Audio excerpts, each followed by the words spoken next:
fiel, Deus é justo. Vamos para o texto áureo novamente. 1 Timóteo capítulo 2, e versículo de número 1. Ademoesto-te, pois. O que está escrito aí agora? Antes de tudo. Que se façam deprecações, orações, intercessões e ações de graças por todos os homens. Pode estar sentado em nome do Senhor Jesus. Oração e recomendação às mulheres cristãs.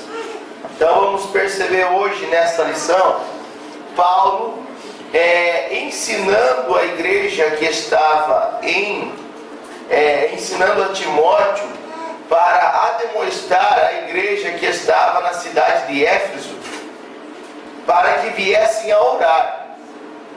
Mas essa oração era para quem será? Para os reis que estavam e por todos os que estão em eminência, para estar orando por todas as autoridades. No nosso contexto hoje, para quem nós estaríamos orando? Prefeito, para abençoar a Dilma, né? Mas irmão Fábio, ela só faz besteira lá, só roubam, só isso, aquilo. Mas a Bíblia nos manda orar, né? Porque a Bíblia vai dizer também em Romanos que toda a autoridade ela é constituída por Deus, né? Então nós precisamos estar debaixo da autoridade de Deus e entender que as autoridades que Deus colocou na terra foram pessoas colocadas por Deus.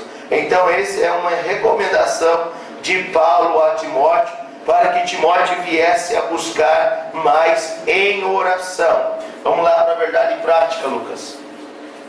A oração é o meio pelo qual falamos com Deus, intercedemos por nossas necessidades e em favor do próximo. Então a oração nós podemos dizer que é um diálogo. Eu converso com Deus e Deus conversa comigo. E nesse momento eu posso interceder pelas minhas necessidades e também pelas necessidades de toda a igreja, pelas necessidades da nação. Eu posso estar orando, eu posso estar buscando a presença do Senhor. Coliseu, alguém já ouviu falar do Coliseu? O que acontecia aí dentro, irmão Adão? O que acontecia aí dentro do Coliseu?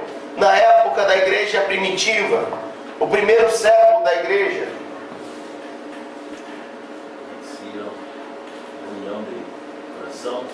Não, bom se fosse. Não. Eram mortes, né? Tinha um homem chamado, próximo lá, Lucas, e nós voltamos. Olha aí, ó. Olha o lado de dentro do Coliseu. O que é isso aqui, ó? Leão, o que é isso aqui? Um grupo de cristãos ajoelhados. Quem que colocava eles lá dentro? Tinha um imperador. Próximo, Lucas, depois voltamos. Quem foi Nero? O imperador Nero. Vamos ler. Cruel, insano, depravado, é pouco.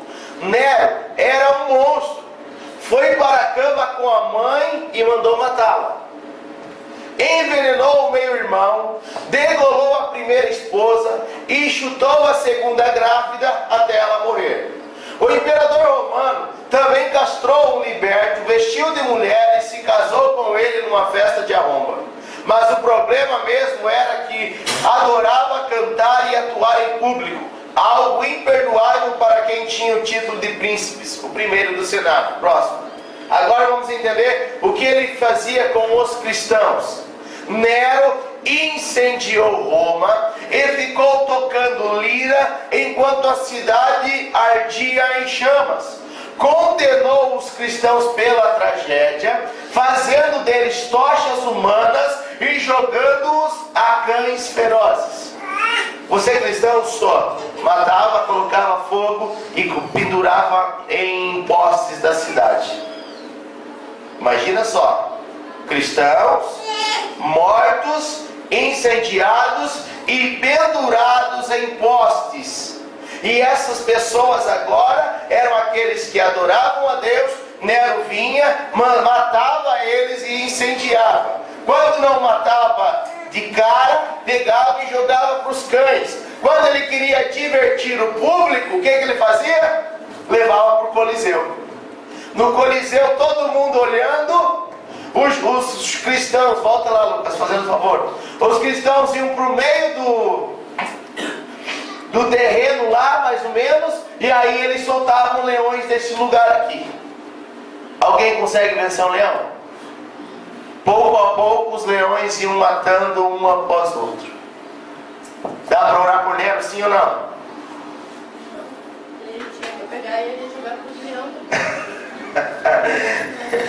Tratar o mal com o mal, né? E não é isso que a Bíblia nos ensina. A Bíblia nos ensina a tratar o mal com o bem. E aí o abençoado do Paulo vai falar para Timóteo: Timóteo, admoeste-te, pois, antes de tudo, que se façam deprecações, orações, intercessões, ações de graças por todos os homens, pelos reis, imperadores, todos que estão em eminência. O que Paulo está falando, Timóteo? Comece a orar por Nero. Tem lógica ou não tem? Vamos orar por ele. Mas aí nos dá uma ideia do que? Quando eu oro por uma pessoa, é um sinal que eu estou pedindo a bênção para ela? Sim ou não? Sim ou não? Não, estou apresentando ela diante de... Ore por ele. Ore por ele para que Deus trabalhe na vida dele, para que ele venha ser liberto e Deus possa fazer a obra. Aí entra, né? Porque Deus não ama com o pecado, mas... Sim, Deus ama o pecador, né? Deus não tem compromisso com o pecado, Deus tem compromisso com nós, com os homens, com as mulheres que têm uma alma diante dele. Amém? Então esse era o propósito de Nero, fazer com que todos eles viessem a morrer lá. E aí, só para nós termos uma noção da crueldade de Nero. Nero era um homem cruel. Ele, quando ele acaba com Jerusalém no ano 70, ele coloca a culpa nos cristãos. E colocando culpa nos cristãos, ele faz com que eles levem a culpa e fiquem culpados. E aí vem toda a pressão sobre a igreja. Amém? Esse foi um grande problema. Irmãos, e aí vamos perceber que Paulo está falando para Timóteo algo interessante. Ele está convocando Timóteo, e não só Timóteo, mas também todos nós, que nós precisamos entender o que foi escrito na época. Nós temos que tirar o contexto e a cultura, mas também temos que aplicar para nós, amém? Esse é um grande problema, esse é um grande questionamento, o porquê disso, o porquê daquilo. Opa, o que foi escrito para aquela região, para aquele momento, eu tenho que entender a cultura, entender o porquê que foi escrito, mas eu também tenho que aplicar para mim o que cabe a mim, amém? Imagine só eu chegar aqui e ler um versículo isolado: a mulher aprenda em silêncio com toda a sujeição. O que dá a entender isso? As mulheres precisam ficar caladas. Se eu pegar só esse versículo, eu não posso comprovar isso? Sim ou não? Sim, mas mais para frente a gente vai perceber qual era a vontade de Deus e qual era a vontade de Paulo ao escrever isso. Então nós vamos perceber lá: admoesto, pois, antes de tudo. Antes de tudo significa primeiramente. Deu um problema lá na tua casa, alguém está enfermo, primeira coisa que se faz: tomar o Doril. Tomou o Doril? Ou a primeira coisa é orar? Oi? Mas será que é assim? Não é. A Bia está com dor de barriga, vamos UPA. Não é assim? Vamos falar a verdade? É assim, não é? A gente se apavora com a situação e daí a gente já toma uma atitude humana, uma atitude material. Eu tenho que ver o médico, eu tenho que ver o remédio. Opa, eu estou com problema em tal área, o que eu vou fazer? Eu ficar doido para mim se virar. Mas a gente não vai orar primeiro. Paulo está falando para Timóteo: antes de tudo, primeiramente, antes de todas as coisas, eu quero que vocês façam deprecações, orações, intercessões orações. Então Paulo está falando aí, primeiramente vamos orar antes de tudo. Nero era imperador, Nero mandava matar os cristãos. E aí Deus estava usando Paulo para escrever para Timóteo: ei, aprenda antes de todas as coisas a oração. A oração tem sido valiosa diante da igreja, sim ou não? Sim, a oração tem valor diante de Deus, sim ou não? Sim, nós temos orado bastante, sim ou não? Não. A gente percebe, a gente sabe que a gente tem orado pouco. O quanto desejaria, o quanto era necessário. Volta naquele hino que a irmã cantou agora há pouco. Não lembro o nome. Nós vamos perceber a oração, o poder da oração. Nós vamos perceber o porquê que Deus nos chama para a oração. O porquê que é tão difícil orar. Em fervente oração, vem teu coração na presença de Deus derramar. Isso é oração. Mas isso aqui, quando a irmã estava cantando, me chamou a atenção.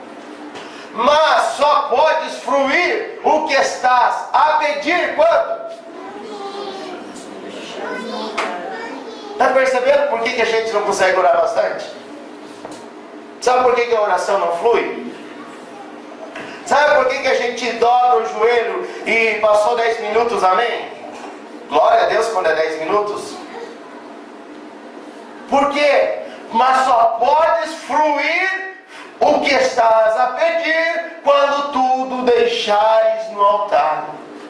Se eu chegar diante de Deus em oração e falar: Senhor, eu não posso, Senhor, eu não consigo, Senhor, eu não tenho, eu estou colocando em tuas mãos.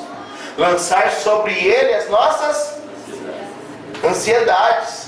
Eu preciso apresentar diante de Deus aquilo que eu estou passando, mas eu chego com a minha bagagem e solto diante de Deus e falo: Senhor, está aqui, a minha vida está aqui, eu estou me derramando diante do Senhor. E quando eu começar a derramar, alguma coisa vai fluir, que vem da palavra fluir, amém?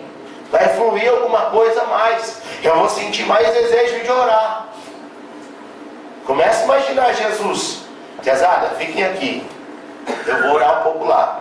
A Bíblia fala que ele pega uma pedra, lança, aonde a pedra para, ele dobra o joelho para orar. Jesus estava se entregando em oração, sim ou não? Pai, se for possível, passa de mim esse cálice, mas seja feita. Os poros da pele de Jesus se dilatam, ele começa a suar sangue. Ele olha para Jesus, para Deus, e fala: mas seja feita a tua vontade, não a minha. Se possível, passa de mim esse cálice, mas seja feita a tua vontade, não a minha. Sabe o que é isso? Está se derramando em oração. Está se entregando em oração. Passou uma hora, Jesus nem viu. Quando ele vai lá olhar para os discípulos estão... Por que será? Qual a diferença que Jesus orou uma hora, quando vai chamar os discípulos eles estão dormindo? Por quê? Eles se entregaram, será não? Não. Então a oração é eu entender que eu estou falando com o prefeito. Eu não estou falando com a Dilma, eu estou falando com o Senhor dos Senhores. E quando eu falo com Ele, eu tenho liberdade com Ele. E quando eu falo com Deus, sendo Ele o superior, que conhece todas as minhas necessidades, e todas as minhas falhas, e todos os meus pecados, eu posso me abrir com Ele. Talvez aquelas palavras que você não se abre com a mãe, com o pai, com o esposo, com a esposa, com Deus você pode se abrir. Tem gente que fala: não, meu Deus do céu, se eu contar isso para Deus, Deus vai ficar escandalizado. Não, Ele já sabe de tudo. Ele só quer ouvir a nossa voz. Amém? Porque senão não precisaria a oração.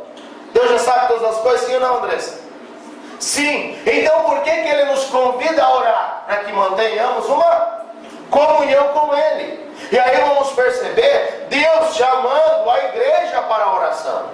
A oração é uma arma no cristão. O cristão, na vez de ele sair aliviado, ele sai fortalecido. Vai vir mais provas? Vai vir lutas? Vai. São as dificuldades diárias da nossa vida, que quando nós chegamos diante de Deus em oração, a carga sai e vem um fortalecimento espiritual. Amém? Mais leve, né? Mais leve, sim, você consegue. Se você conseguir se derramar diante de Deus em oração, a obra é feita, né? Por isso. Depois a gente vai ter reservas, né? Quanto mais a gente orar, a gente vai ter reservas. Sim, os depósitos, né, diante de Deus. Como quando a gente precisa de dinheiro e tem uma poupança nas horas. Esse é o exemplo. Está lá. E assim é a oração. Paulo vai falar para Timóteo: guarda o bom depósito que há em Cristo Jesus, né? Porque tem horas que eu estou orando, buscando, não falta o culto, mas tem um dia que chega o desânimo. E aí chegou o desânimo, o que vai fazer você ficar de pé? O teu depósito, né? Os teus momentos de comunhão com Deus. Pode voltar lá, Lucas, faz favor. Então vamos voltar aí. Antes de tudo, oração. Doeu a barriga? Oração. Cortou o pé? Oração. Cortaram a tua cabeça? Oração.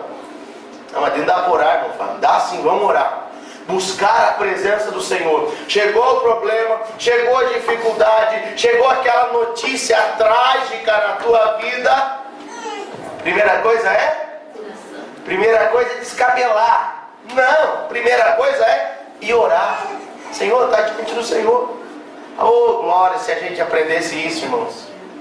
Se nós aprendêssemos isso, a colocar diante dele toda a nossa ansiedade, a colocar diante dele todo o nosso nervosismo, toda a nossa aflição, toda a nossa angústia, nós seríamos melhores, porque entenderíamos que ele está no controle de todas as coisas. Essa semana, aconteceu um negócio, e daí eu tinha que sair e resolver esse assunto. Mas antes de eu sair, o Espírito Santo falava: Gabriel, chega e ore. Porque onde eu ia era, como se diz, casa do inimigo, né? E eu dobrei meus joelhos e orei, e fui lá, né, resolver o problema. Não resolvi na hora, mas depois você resolveu tudo, graças a Deus. Então são formas, né? É tudo através da oração. Antes de eu sair, o Espírito Santo falou, eu falei: vou lá. Deus vai falar, vá para a mesa. Daí eu falei, Deus, o Espírito Santo falou, não, vai orar. Eu dobrei meu joelho, fiz uma oração, acho que uns 15 minutos, e saí. E ainda fui orando pela rua. Tá certo.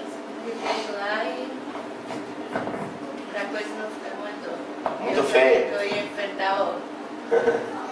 Bom, isso aí, irmãos. A palavra do Senhor nos diz para orar em todo o tempo. Como que eu consigo orar em todo o tempo? Irmão Fábio, eu tenho que trabalhar. Irmão Fábio, eu tenho que lavar a louça. Irmão Fábio, eu tenho que limpar. É em espírito, é em pensamento. Eu estou lá, eu estou conversando com Deus, né? É isso aí. Então, às vezes no ônibus eu vou. a forma onde você estiver, e aí vai nos dar a entender o quê? Nos dá a entender que não há necessidade de eu estar com os meus joelhos dobrados. Amém? Eu estou falando com Deus, eu estou conversando com Deus, eu estou orando a Deus, independente de onde eu estou e da forma que eu estou. Opa! Mas e se passar uma mensagem, ligar para o pastor, o irmão Daniel, as irmãs, ore por nós, ele precisa, você vai fazer teus afazeres daí. É mais fácil, né? Vocês oram por nós? Daí fica mais fácil daí, irmã Beta. Está acontecendo comigo, pastor, isso, porque eu vou lá para casa da Lígia, né? E como eu já comentei com os irmãos aqui, eles acreditam muito em espiritismo. E esses dias eu até comentei com a Maria. Tem uma imagem lá, né? Que eu deixo aquela janela do quarto dela bem aberta para vir um vento assim, derrubar e quebrar e moer, né? Mas até agora ainda não aconteceu. Mas eu estou orando para que Deus, né, porque daí se cair com o vento quebrar, não tem problema porque quebrou, né? Então, e daí eu começo assim, quando eu chego lá eu começo a orar e começo a conversar com Deus. Eu sinto uma presença tão grande de Deus ali. Sim. Eu sinto assim, eu estou na cozinha, estou limpando e estou só eu, né? Só eu, aquela casa enorme. E daí eu já peço, Senhor, faz tudo que não for de ti daqui, tira, né? E vou conversando, começo a cantar e começo a louvar. E eu sinto assim aquela presença tão gostosa de Deus. Não é o ambiente, né? Pode estar lá o que tiver lá, mas se a gente estiver orando em comunhão com Deus, vai dar tudo certo. Amém. Deprecações. O que significa isso? Amém? Suplicar, vem da palavra grega deses, suplicar, implorar, rogar por alguém. Parece feia essa palavra, não parece? Deprecações, vamos lá para a revista. Oração por todos os homens. Então nós percebemos que Deus está falando para Paulo e para a igreja a necessidade de interceder a fim que possamos cumprir nossa missão de levar a salvação aos homens que a cada dia estão mais distantes de Deus. Deprecações. O termo significa suplicar, implorar, rogar por alguém. É a intercessão a Deus por todos os homens, de modo ardente e compassivo. Embora Deus seja soberano e saiba de todas as coisas, Ele deseja ouvir as nossas orações. O Senhor não somente nos ouve, mas também atende nossas súplicas. Não existe situação, por mais difícil que seja, que não possa ser resolvida mediante oração. Paulo nos ensina a orar por todos aqueles que estão na liderança, seja na igreja ou fora dela. Então, fazendo uma deprecação, eu vou interceder por alguém. Amém? Eu vou estar rogando, eu vou estar suplicando por alguma pessoa para que Deus venha trabalhar na vida desta pessoa. Orações, vem da palavra preseuché. Oração significa suplicar. Orar não significa concordar com os atos da... Ou eu vou orar por Nero. Eu vou orar por Nero. Estou concordando com aquilo que ele faz com os cristãos? Não. Eu vou orar pelo meu filho, pela minha filha que está no erro. Eu estou concordando com ele, sim ou não? Não. Eu estou intercedendo por ele, para que Deus venha tocar na vida dele e fazer a obra. Amém? Esse é um grande problema.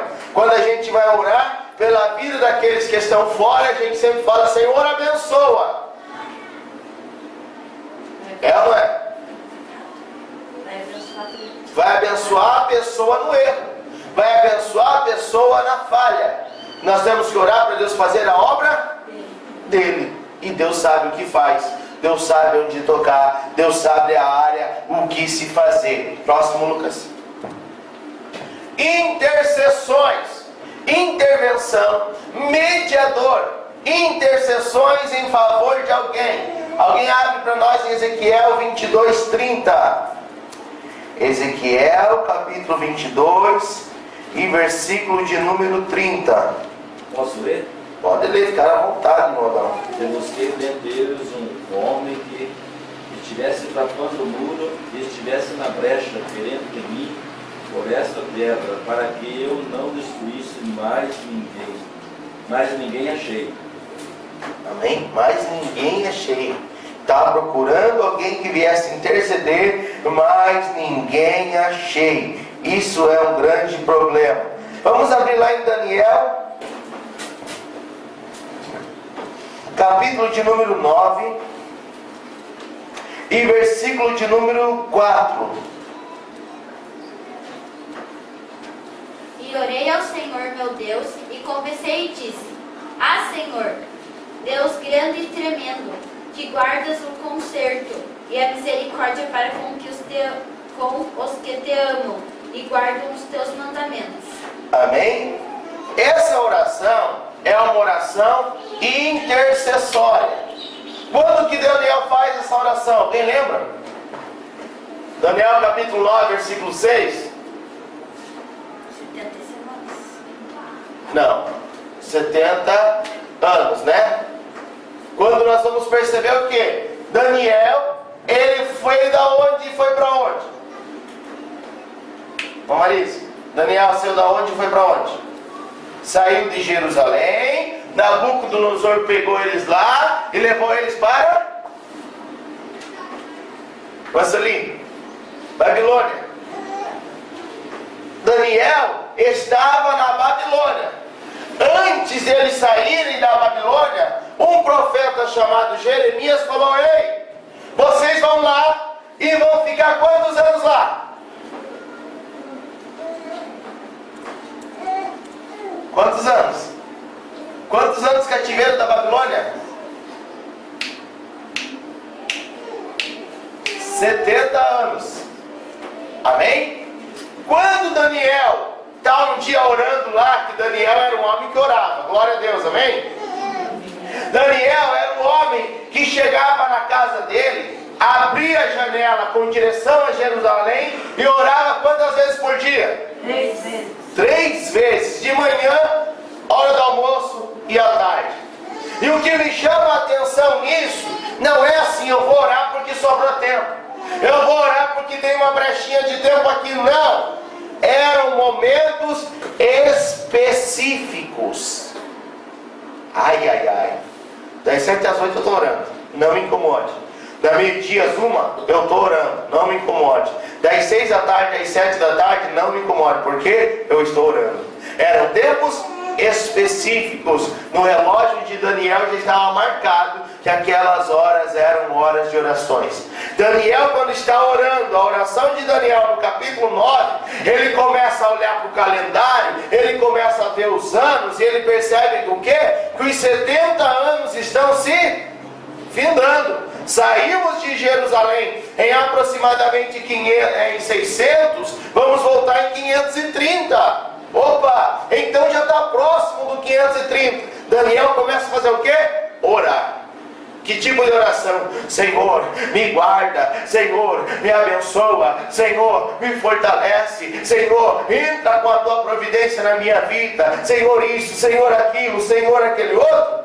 Não. Daniel começa a orar por aqueles, pelos outros. Versículo 9, Lucas. Daniel começa a interceder pelo próximo. Daniel começa a interceder por todos quantos estavam na Babilônia. E ele começa a entender alguma coisa. Opa! Os 70 anos estão se findando. Os 70 anos estão terminando. E eu preciso entender alguma coisa. Eu preciso interceder pelo próximo. Eu preciso interceder pelo meu próximo. Ao Senhor nosso Deus pertence a misericórdia e perdão, pois nos rebelamos contra Ele. Próximo, Lucas, versículo 10. E não obedecemos a voz do Senhor nosso Deus, para andarmos nas suas leis que nos deu pela mão dos seus servos, os profetas. Daniel estava ciente. Fizemos besteira, pagamos o preço, vamos retornar para Jerusalém. Senhor, tem misericórdia desse povo. Ele clama por todo o povo agora. E os irmãos vão perceber nas suas casas, que vão chegar lá, antes de fazer o molho da maionese, vão ler o capítulo 9 de Daniel. E vão perceber o quê? Que Daniel estava intercedendo pelos próximos. Irmão do céu, olha o mistério.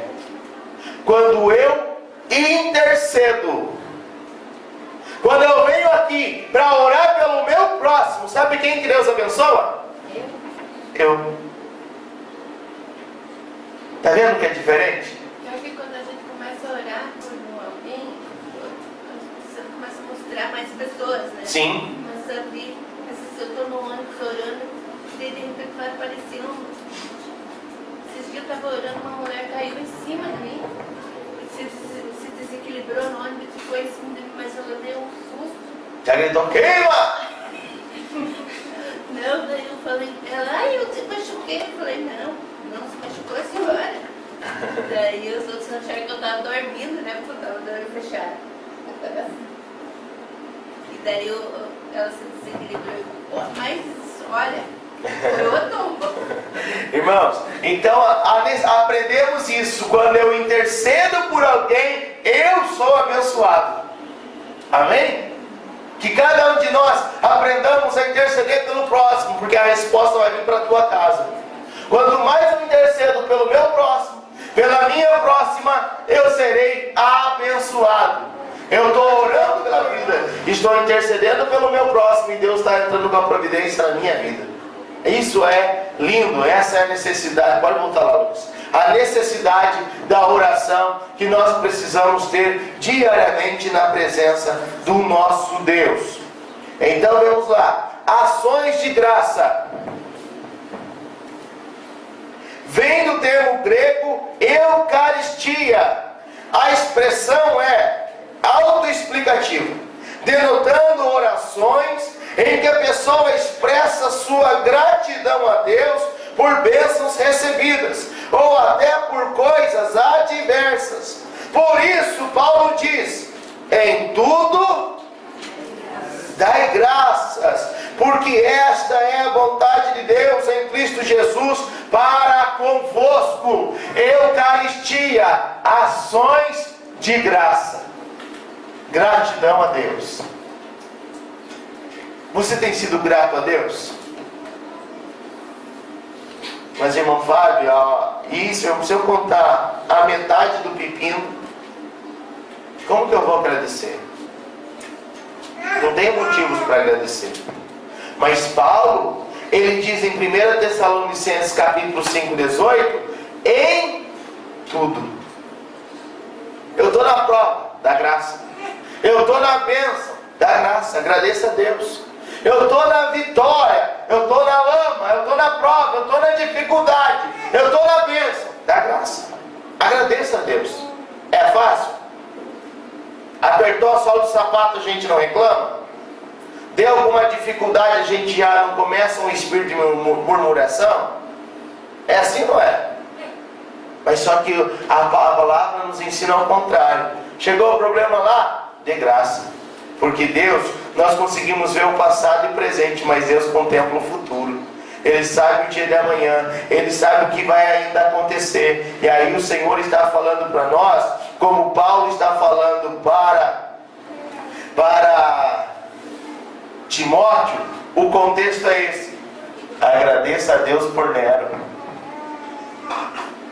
Tem lógica ou não? Não tem nenhuma lógica. Agradeça a Deus porque Nero está matando os cristãos. Dê um salve para Deus, agradeça a Deus aí, um agradecimento por tudo aquilo que Nero tem feito. Tem lógica? Não tem lógica. Mas aí entra a diferença do mundo espiritual com o mundo terreno, com o mundo carnal. O mundo espiritual, o ensinamento é diferente, irmão. O mundo espiritual, se o teu inimigo vir para caminhar 1 milha, caminha com ele 2. O mundo carnal, nós já queremos sair no tapa. O mundo carnal, nós já queremos gritar. O mundo carnal, nós já queremos revidar. Encosta a mão aqui, vê se não te senta a mão na cara. O mundo espiritual é diferente. Jesus fala aí, tratem o mal com o bem. Jesus não está dizendo tratar o mal com o mal, porque era normal. A base de troca. Mas o ensinamento de Jesus é diferente.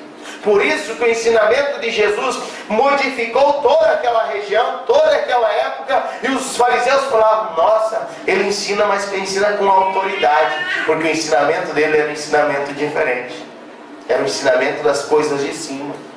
E a partir desse princípio, nós como os cristãos aprender a dar graça em tudo, porque esta é a vontade de Deus em Cristo Jesus para convosco.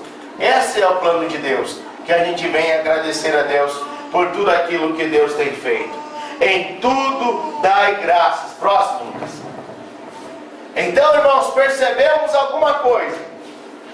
Paulo está convocando a Timóteo para que eles venham a orar, deprecações, intercessões, ações de graça por todos os homens, pelos reis e por todos os que estão em iminência, para que tenhamos uma vida quieta e sossegada em toda piedade e honestidade. Opa! Mas por que há a necessidade dessa oração, irmã Patrícia? Por que eu preciso orar por toda essa raça?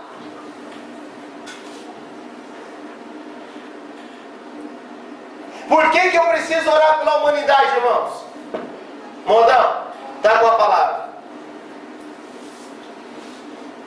Porque precisamos orar para que Deus venha tocar no coração deles para, né? Para que eles venham ser salvos, né? Então, pode falar. Seguinte, na palavra também diz aqui, você vê, o Nero perseguindo, mandando matar, acusando, difamando, e assim mesmo tinha que orar em favor dele, né? Sim. Hoje qualquer coisinha você já, eu não vou orar mais pela pessoa, deixa no nome de Deus, eu não vou orar mais. Imagine, o povo lá atrás sendo caluniado, perseguido e indo, morrendo, né? E tinha que orar em favor do abençoado. Irmãos, imagine, com esse contexto, Paulo fala para Timóteo, ore por Nero. Amém? Nero para o lado de fora. Sim ou não? Nero fazia parte da igreja? Sim ou não? Não. Às vezes a gente tem rixa aqui dentro, irmãos. É. Alguém lembra daquela oração que Jesus ensinou? Como que ela começa? Pai nosso. Quando eu digo que o Pai é nosso, eu estou dizendo que o Pai é de todos.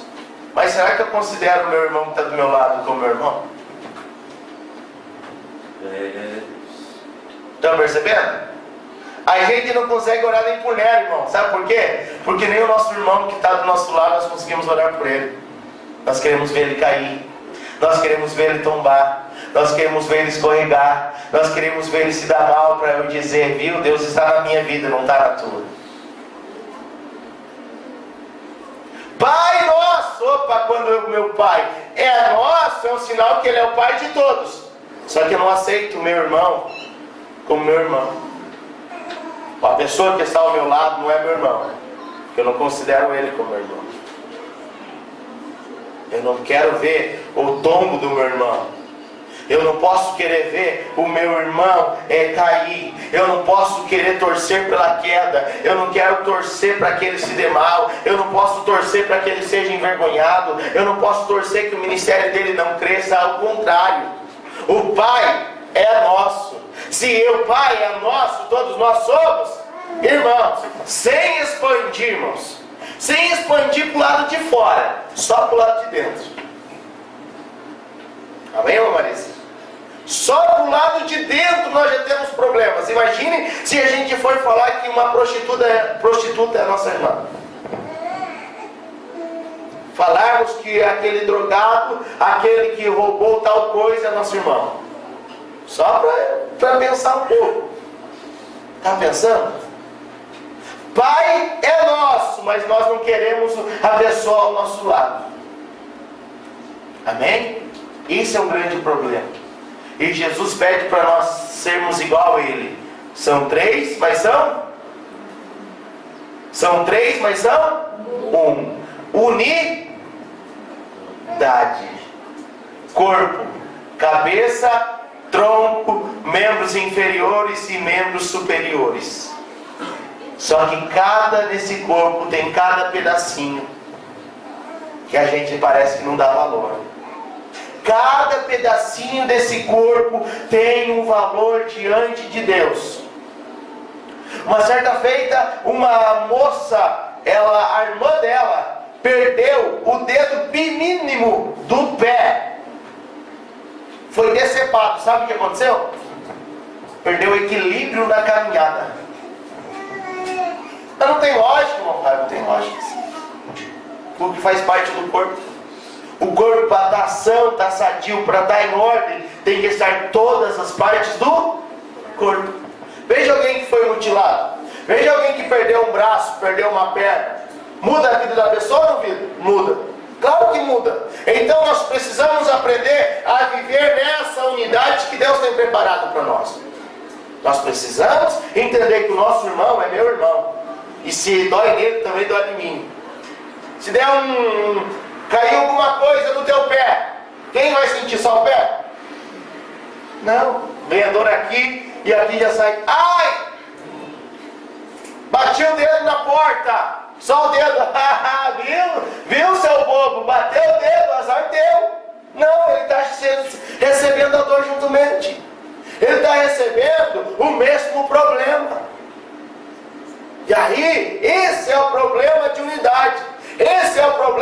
que nós não conseguimos orar por Nero. Sabe por quê? Porque nós não conseguimos orar nem pelo nosso próximo que está aqui dentro. Pastor, mas se Deus conhece tudo, por que a gente tem que orar pela humanidade? Se Deus conhece Para interceder pela humanidade. Esse é o nosso papel. O maior papel da igreja, é ir na casa de Simão leproso, lembra de domingo passado? É valorizar o desvalorizado. Eu preciso entender uma coisa: da mesma forma que eu fui salvo, os outros também precisam ser. Mas Deus não conhece tudo? Deus conhece, mas Deus quer ver qual é o nosso interesse, se eu sou grato a isso.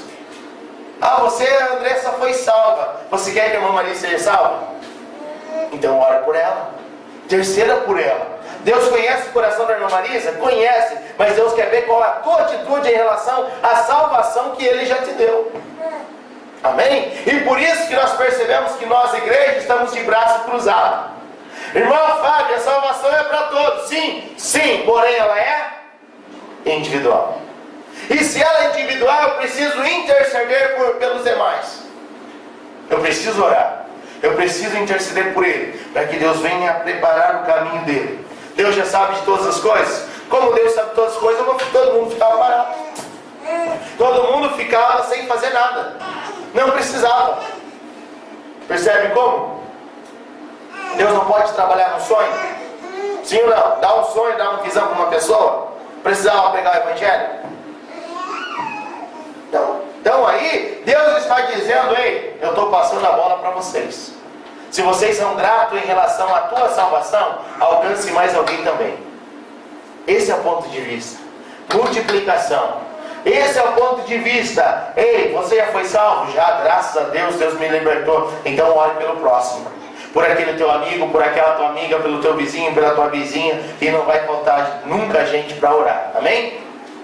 Salvação de todos é um desejo do Senhor, que todos conheçam a verdade. Embora a salvação seja para todos, ela é individual. O plano salvífico de Jesus é para toda a humanidade, porque Deus amou o mundo de tal maneira que deu seu Filho unigênito, para que todo aquele que nele crê não pereça, mas tenha a vida eterna. Então esse é o projeto de Deus, salvação para todos.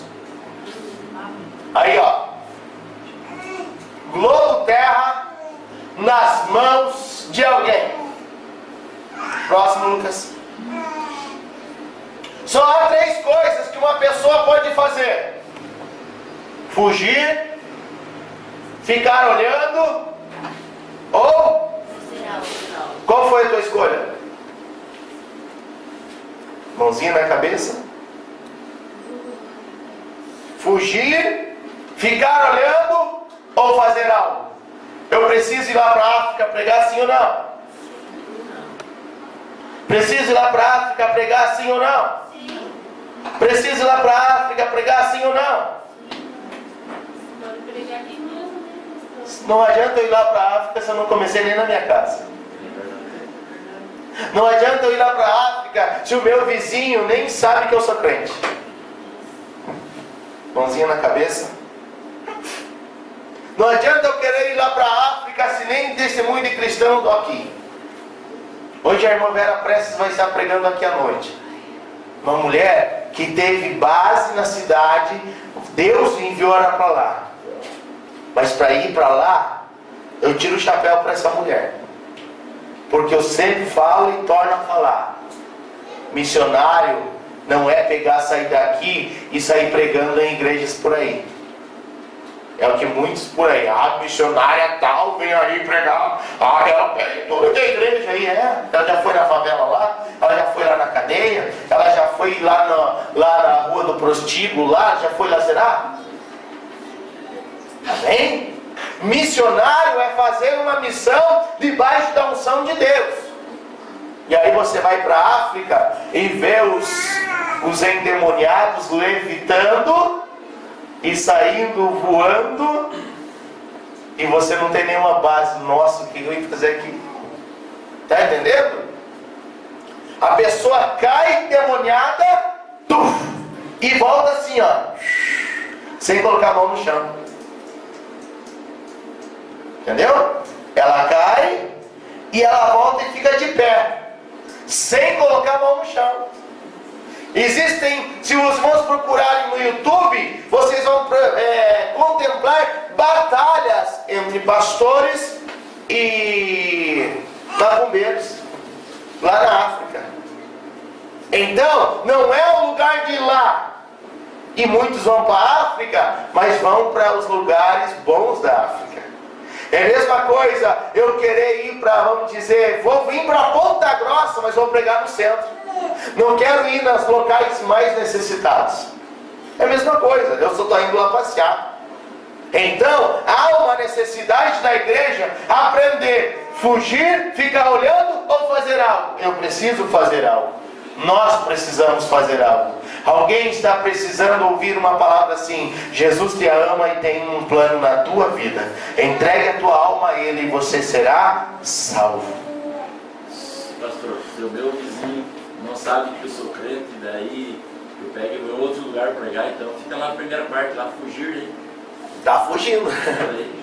A realidade é fugir, né? Isso é um grande problema. O problema é que a gente quer escolher quem vai ser salvo. Entendeu? Esse é o grande problema. A gente já olha pelo estereotipo da pessoa e fala: isso aí não, isso aí não vai precisar não. Isso aí não adianta. Isso aí eu já tentei de tudo que é jeito, já orei por ele, já intercedi, mas ele continua no pecado. E aí a gente erra. A gente olha para um homem chamado Jonas, que não quer ir pregar em Nínive. Por que ele não queria pregar em Nínive? Por medo? Sim ou não? Não. Ele não foi pregar em Nínive por quê? Sabia que Deus ia perdoar os ninivitas. E qual que era o contexto de Nínive? Era o contexto de Nero. Os camaradas matavam, os camaradas chegavam na guerra, irmã Francisca, antes do almoço é bom falar isso. Abriam a buchada, colocavam capim dentro da buchada, deixavam o abençoado deitado e o gado vinha e comia assim, ó. Deu nojo, irmã Marisa? Antes do almoço ainda. Antes do almoço é bom, por isso mesmo. Os irmãos ficam em consagração até o culto da tarde. Lembra? Não vou nem comer, né, Lucas? Então perceba alguma coisa. Eles pegavam, degolavam, traziam a cabeça, levavam até Nínive, na cidade, na porta da cidade, faziam pirâmides de cabeça. E aí quem passava por lá tremia na base. Mas Nínive, Jonas não foi em Nínive por medo. Jonas não foi em Nínive porque sabia que se ele falasse, Deus ia perdoar o povo. Ele prega uma mensagem de uns 2 minutos e ganha 120 mil almas para Deus. E ainda reclama. Percebe? E aí a gente só precisa falar. O Senhor está falando aí, só fala. Porque quem faz a obra sou eu. Só fala, porque quem faz a obra sou eu. E aí há essa necessidade de nós aprendermos que há uma necessidade de fazer missão, uma necessidade de fazer a obra. Qual é a melhor recompensa na obra, irmãos? Não tem melhor recompensa. Não é receber grandes salários, não é ser honrado na terra, não é contemplar a bênção na vida do irmão, sim ou não? Irmão, não tem coisa melhor. Não tem coisa melhor do que você se prontificar para fazer a obra e você ver Deus te usar para uma pessoa ser abençoada. Você orar e a pessoa ser curada. Você conversar com a pessoa e o casamento se restabelecer. Você interceder e ver Deus usar e Deus salvar. Não tem coisa melhor. Verdade. E aí eu falei com a minha esposa aí, vale tudo a pena esses nervosismos. Vale a pena os choros, vale a pena as lágrimas. Vale a pena. É nesse momento que a gente vê aquela pessoa que estava caída, triste, cabisbaixo, ficar em pé novamente. Vale a pena você sofrer pela obra. Não precisa pagar o preço não. Jesus já pagou no Calvário. Desculpa de bêbado? É muleta. É valeta também. Jesus já pagou o preço pela nossa salvação? Sim. Eu preciso pagar o preço pela salvação? Não. Eu preciso pagar o preço pela obra. Porque pela salvação eu já foi pago um alto preço. Preço de ouro e de prata, sim ou não? Não, preço de sangue. O preço de salvação já está pago. O preço para a obra eu tenho que pagar.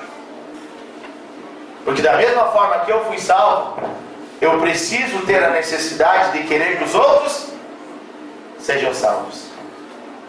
Amém, irmã Sueli? Amém, irmã Terezinha? Esse é o projeto de Deus. Que eu e você intercedamos por aquele que está ao nosso lado. E aí vai ser a melhor recompensa. Aí vai ser a melhor recompensa. Lembra que eu falei de servo e filho do filho pródigo? O servo, ele quer recompensa. Trabalha um mês, chega no final do mês, ele quer o salário.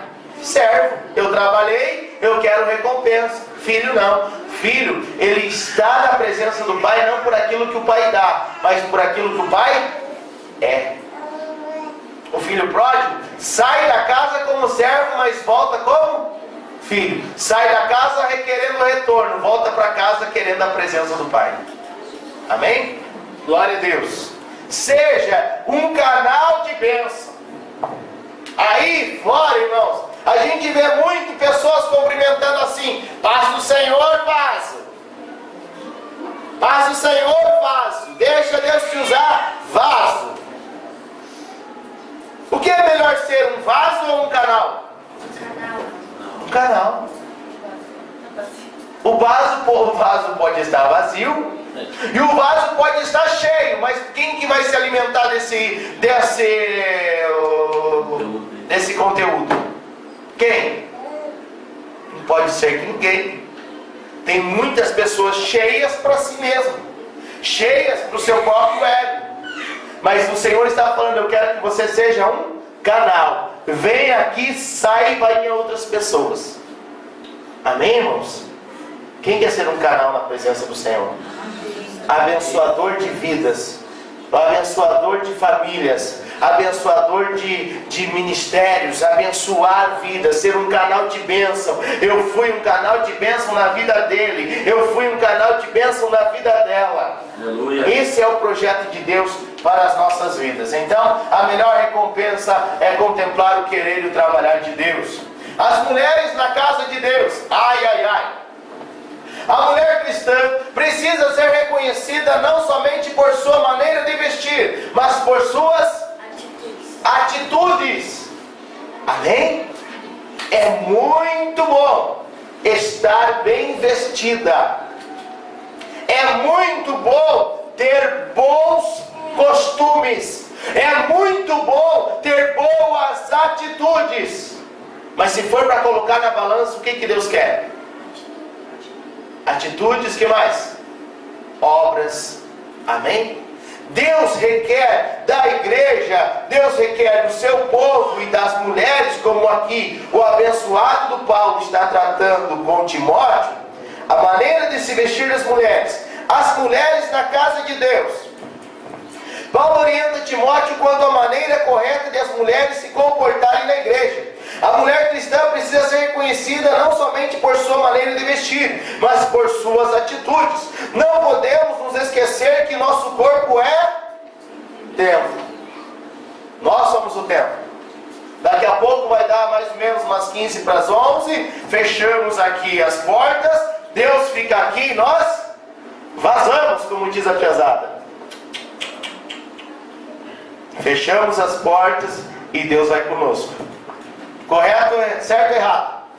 Então vocês vão me dizer se está certo ou errado esse louvor assim: quando eu cheguei aqui, meu Senhor já estava. Está certo ou errado? Eu acho que tem. Por quê? Deus está aqui dentro. Amém, irmã Patrícia? Ele está lá na tua casa. Você está trocando de roupa, você está fazendo o que for, está preparando o almoço, Ele está lá. Ele não está aqui. Ele não está aqui abençoando os bancos. Ele não está aqui regulando o som. Ele não está aqui abrindo as janelas para ventilar. Não! Ele não tem um compromisso com isso aqui.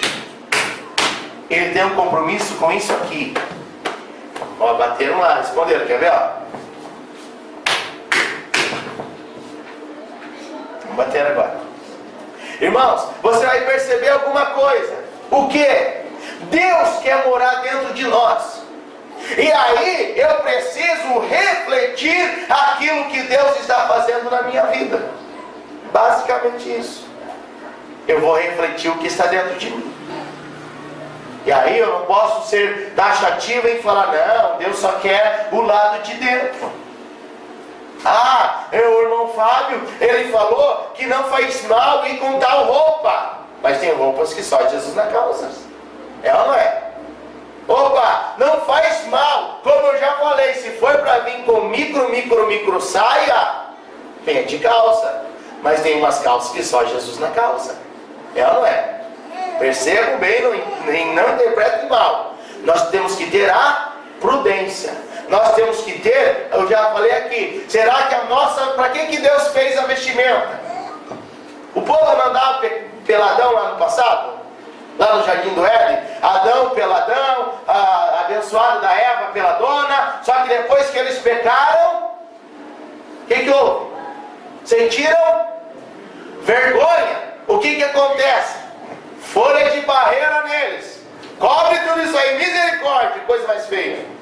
E aí matam um cordeiro. Com as vestes fazem roupas. Para que era feita a roupa? Básico, cobrir a nudez. Ou para gerar sensualismo. Estão percebendo a diferença?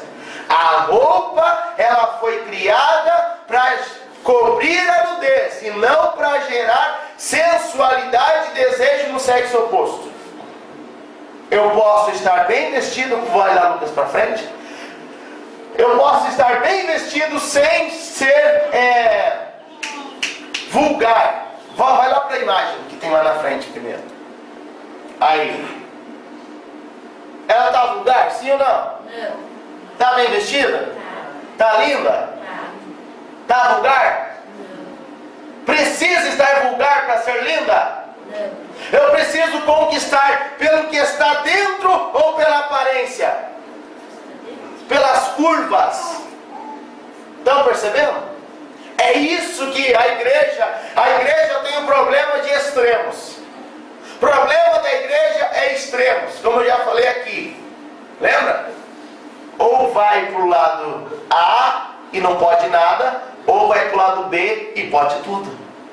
Só que Paulo não vai nos ensinar aqui, e eu creio que todos nós vamos aprender em nome de Jesus, amém? Amém. Paulo está, volta lá, Lucas. Paulo está ensinando alguma coisa. Como que era para ser o traje dessas mulheres? Traje honesto com pudor. Honesto. Lucidez. Ai. Resumindo, quem está usando um traje honesto não é, sabe o quê? Louco. É isso que Paulo está dizendo. Quando a mulher, ela entende o quê? Entende que está usando um traje honesto, não é um traje de louca. Entre aspas. Amém? Nossa, aquela lá é meio louca. Será que está vindo para a igreja e está indo para o carnaval? Aquela lá, e o problema aqui é para as irmãs. Os varões também podem estar. Mas o contexto aqui era para as irmãs que Paulo estava falando para Timóteo. As irmãs estavam colocando roupas absurdas para irem. E qual que era a roupa do Antigo Testamento? Do Novo Testamento? Saia eterno? Jesus está pregado na cruz do Calvário com um terno? Não. A roupa das mulheres era igual à roupa dos? O que diferenciavam eram as cores. Amém? O que diferenciava eram as cores. Traje honesto, lucidez mental. Nossa, a roupa dela não é de louca. A roupa dela é de uma mulher que está bem da cabeça ainda, graças a Deus. É um traje que tenha pudor. Esse pudor eu já falei aqui. Significa o quê? Abaixar os olhos.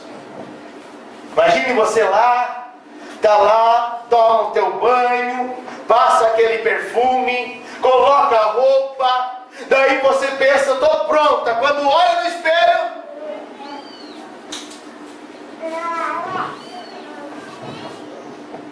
vou trocar de roupa. Sabe quem faz isso? Espírito Santo.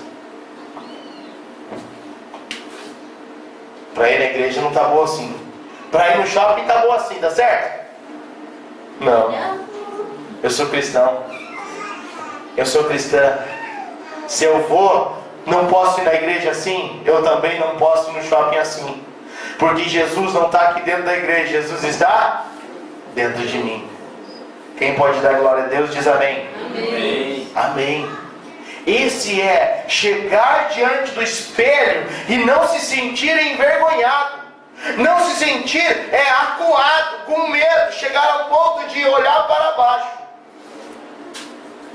Será que é eu que estou lá? Será que é essa que vai para a igreja? Vou colocar outra roupa. Tem umas que sobra pano, tem umas que falta pano. Tem umas que não adianta que ver a frente atrás do partido. Também. São todas, tudo coisas que somam, né? São tudo coisas que somam. Não adianta estar lá com a saia lá no pé e o partido vem lá em cima. Se abaixou. Também é bem interessante isso também. Mas são coisas que a pessoa tem que se vestir. A mulher tem que se vestir com honestidade, com um traje honesto, lucidez mental, é um sinal que ela não está desvariada da cabeça. Ela tem que se vestir com pudor, olhar para o espelho e falar, nossa, estou indo para a igreja, nossa, eu sou linda. Amém? E tem que se vestir com modéstia, um traje ordenado. Amém? Isso é um grande problema. Essa é uma grande situação. O problema não é a roupa, o problema é o que ela vai gerar. A sensualidade. O maior problema é a sensualidade. O maior problema de problemas de adultério na igreja, sabe por que será? O que é um grande problema? Que está cada dia piorando a situação de adultério no meio da igreja. Por quê? Sensualidade. Tem uns casos, umas igrejas por aí, que tem que estar voltando ao antigo, ao passado. Na primeira fila tem que ter uma chapa de compensados. Os pastores entrarem com os irmãos. É complicado. A primeira fila, a gente já está indo em algumas igrejas, que tem uma proteção para quem está no púlpito não ficar vendo besteira lá embaixo. A realidade é essa. A gente dá vontade de dar risada, mas a realidade é essa. A gente vê a proteção assim na frente por causa da forma que estão assentados. O problema não é a saia ser até aqui, o problema é quando senta. Quando senta ela vem até aqui, vem até o umbigo. Esse é o problema. A gente veio de uma igreja que pediam 4 dedos para baixo do joelho, que quando subisse ela tapava o joelho e não ficava sossegado. Amém? Precisa colocar isso? Sai, não pode sair. Não pode isso, não pode aquilo, não pode aquele outro. O que a mulher cristã tem que aprender? Se vestir com trajes honestos, com pudor e com modéstia. Precisa chegar aqui e ver que tamanho que é o corte da saia da irmã? Precisa chegar aqui e ver qual é o tamanho da saia da irmã? Não. Nossa, a irmã está vindo para a igreja. Eu acho que ela está ciente que ela está vindo aqui para adorar a Deus, para cobrir a sua nudez. Ela consegue cobrir muito bem a sua nudez sem ser vulgar, sem ser sensual e ser um canal de bênção. Todo mundo vai prestar atenção no culto, não nela. Mas eu tenho que ir com o meu salto novo. O meu salto novo é melhor do salto da Lorene. A Lorene não tem um salto daquele. Eu comprei uma bolsa, minha bolsa vai ser melhor que a bolsa da irmã Jaqueline. Eu comprei um casaquinho lindo, vai ser melhor que o da irmã Silvana. Daí outra vez fala, não, eu comprei uma manabela lindo, vai ser melhor que o da irmã Patrícia. E na realidade, mulheres se vestem para as mulheres. As mulheres não se vestem para os homens. As mulheres se vestem, algumas, para as mulheres. Eu vou mostrar minha roupa nova. Eu vou mostrar o meu modelinho novo. Eu vou mostrar o modelinho novo que eu comprei no bazar. É novo, mas ninguém sabe. Ninguém sabia o tamanho do defunto. Então nós vamos entender alguma coisa. Nós precisamos o quê? Ter pudor, ter modéstia e ser uma pessoa que se veste com lucidez mental. Não precisa. Antigamente tinha pastores com fita métrica na porta da igreja para ver se a pessoa estava na medida ou não. Quem lembra desse tempo? Alguém lembra desse tempo? Alguém soube de alguma história dessas? Gravata.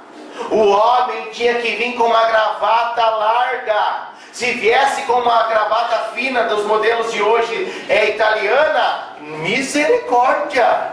Se o obreiro tivesse um terno italiano que é aberto aqui do lado, não entra na igreja, não prega assim. E você percebe algumas coisas, nada a ver. Tem coisas que não vão afetar, tem coisas que não vão macular, tem coisas que não vão manchar. Eu, você, nós, a igreja do Senhor, tanto homens quanto mulheres, precisamos disso aqui. Se nós aprendermos isso aqui, filé do boi. Não precisamos se preocupar com as outras coisas a mais. Vamos lá, Lucas, para frente. Amém ou amém? Amém. Amém. Glória a Deus. Próximo.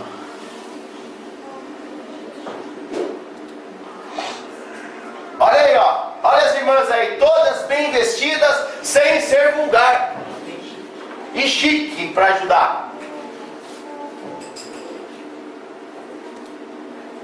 O silêncio no culto, ai. E agora? Só para encerrar aqui, a conduta das mulheres na igreja. O silêncio no culto. Abre lá para nós, Lucas, em 1 Coríntios 14, 34 e 35. 1 Timóteo 2,11 está assim: a mulher aprende em silêncio com toda a sujeição. O que significa isso, irmã Silvana? O que a irmã acha que significa isso? A mulher aprender com sujeição e em silêncio.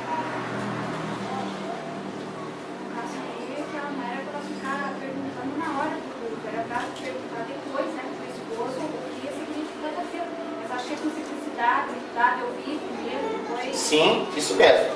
Esse é o problema, essa é a situação.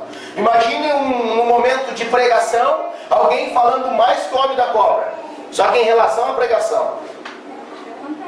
E acontece. Tem um obreiro aí no campo, já de idade, que ele ficava te perguntando. Você falava isso, e lá atrás ele já comentava outra coisa. Então, imagine as mulheres que vieram do paganismo, que vieram daquela prisão. Lembra das mulheres da época? Todas fechadas, boca calada, e daqui a pouco elas recebem a liberdade, irmão Daniel. Fala mais que o homem da cobra. Querem falar demais, querem falar muito. E aí, acontece o que? Acontecia muitos problemas.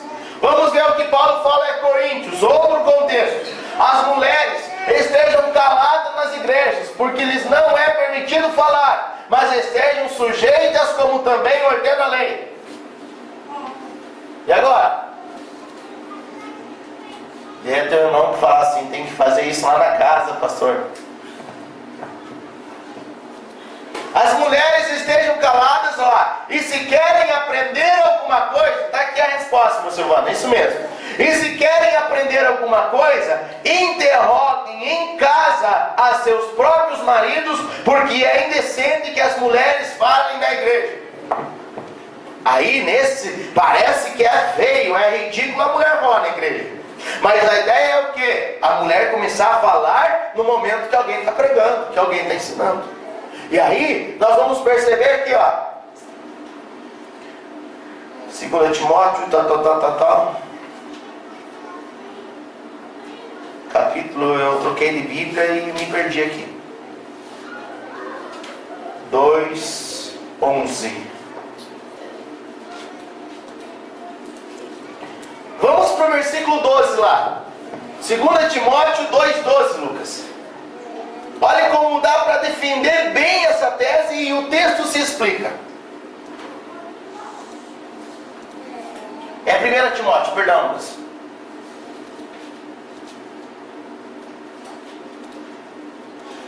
Timóteo 2:12, os irmãos vão perceber que o próprio texto se explica. E essa é uma regra básica da hermenêutica. Leia Colossenses agora. É 1 Timóteo 2:12. A regra básica da hermenêutica. A Bíblia explica a própria Bíblia. Amém?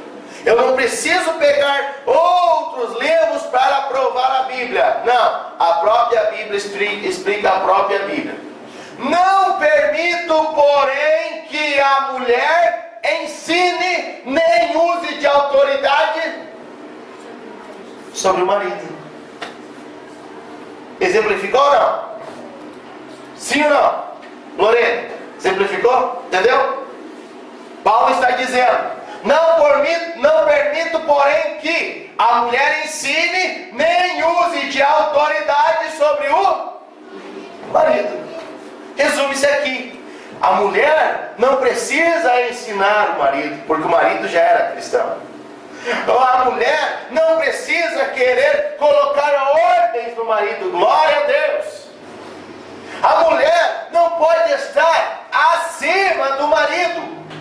E aí os irmãos vão perceber como a Bíblia ela se completa. Olha o que a Bíblia diz: porque primeiro foi formado Adão, depois Eva. Então Adão Adão é o cabeça da mulher. A mulher ela precisa ser submissa a ele. Imagine todo o falatório no meio da igreja. Imagine o abençoado falando, a mulher grita lá e fala: é assim, ele está errado. Começa a ensinar, começa a corrigir, começa a fazer coisas erradas em público. Como que ficaria a cabeça do obreiro? Está pensando nisso? Esse é o problema. O problema é que as mulheres queriam ensinar e exercer autoridade sobre o marido, mas que estejam em silêncio. Fiquem em silêncio. As irmãs não podem pregar mais? As irmãs não podem louvar mais? As irmãs não podem ensinar mais? Certo ou errado? Errado. O problema era a bagunça nas igrejas. E aí você vai ver também em Coríntios, a mesma coisa, não lembro o capítulo agora, que a Bíblia vai falar das profecias, lembra? Por quê? Opa, que haja prudência, que haja o momento certo. Imagine se todo mundo começa a profetizar. Vira bagunça ou não vira? Esses dias eu fui pregar em um lugar, no final do culto, acho que até falei aqui já. No final do culto, o rapaz estava o culto inteiro assim, ó. Chamei para frente a igreja veio para frente orando. Ele começa a entregar uma profecia. Acho que eu já falei semana passada. Ele entrega a profecia para o rapaz, mais alto que o microfone. Se a profecia era para o rapaz, entrega para o rapaz. Se a profecia é para a igreja, aí entrega para a igreja. Mas se a profecia era para o indivíduo, entrega no ouvido dele. Fala para ele, explica para ele. Entendeu? Então precisa haver a liturgia do culto. Ela tem a sua liturgia. O culto tem a sua liturgia. O Espírito Santo vai direcionando? É claro que vai. Mas não pode gerar bagunça aqui na igreja. Amém? O Espírito Santo pode tomar a igreja? É claro que pode. Amém. Glória a Deus por isso. Mas não podemos fazer bagunça, entre aspas.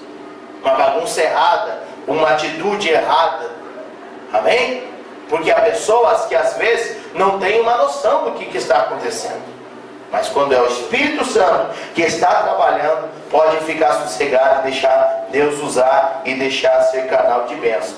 qual seria o motivo de tal restrição? Segundo o comentário bíblico Beacon, na igreja coríntia havia muitas mulheres recém-convertidas do paganismo, e que a nova liberdade que desfrutavam em Cristo levava a certas extravagâncias que eram impróprias. Nunca falou, agora você pode falar, e falava de mais. Esse era um grande problema. Próximo lá, Luz. Volta lá só um pouco que eu não... Muitas mulheres fizeram a obra do Senhor e estiveram ao lado do Senhor Jesus, sim ou não? Jesus está condenando o ensino das mulheres? Não. Jesus está condenando e dizendo, mulheres, não façam a obra, é isso? Não. Próximo, Lucas, já estou encerrando. As mulheres caladas, próximo, Lucas. Mais uma mulher calada, próximo. Liderança masculina, ordem da criação. Homens e mulheres são iguais para a salvação. Quando Deus coloca lado a lado, Deus fala, o homem é o cabeça, a mulher precisa ser submissa. Mas aí precisa entender aqui, ó. Não é porque o homem é cabeça, vai tratar a coitada que nem o bicho papão. Não. Não é porque ele é o cabeça, ele manda, ele dá ordem e ela tem que obedecer. Não. Amém? Não tem nada a ver isso aí. Só porque ele é o cabeça e ela é submissa, eu vou bater nela porque eu posso, eu sou o cabeça? Não. Tem que tratar ela como Cristo trata a igreja. Amém? Glória a Deus por isso. Vamos para a conclusão e agradecer a Deus por mais uma aula. Conclusão: oração, salvação e comportamento cristão. Eu preciso orar por todos, sim ou não? Sim. Preciso interceder mesmo por aquelas pessoas que parecem que não merecem? Sim. Salvação individual ou é para todos? Individual. Porém, é para todos. É para todos. Amém? É para todos, porém individual. Comportamento cristão. Cabe só a irmã ou cabe para a igreja toda? Vestimenta toda. Amém? Glória a Deus. Não ia ficar bem um obreiro de baby look. É a mesma coisa, não é? De regata. Não ia combinar bem. É a mesma coisa. Só para ter uma noção. Imagine um obreiro meio gordinho, pançudinho, de baby look no púlpito. Ou com uma calça arrochada. Com uma calça apertada.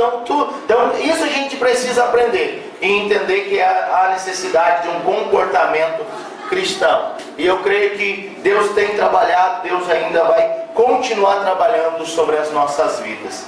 Amém, irmãos? Valorize a salvação que Deus te deu. Valorize os momentos que você pode estar orando. Vai ser fácil, sim ou não?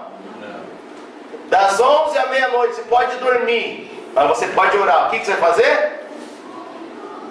Amém. Não vou nem perguntar mais. Vamos se colocar em pé em nome de Jesus.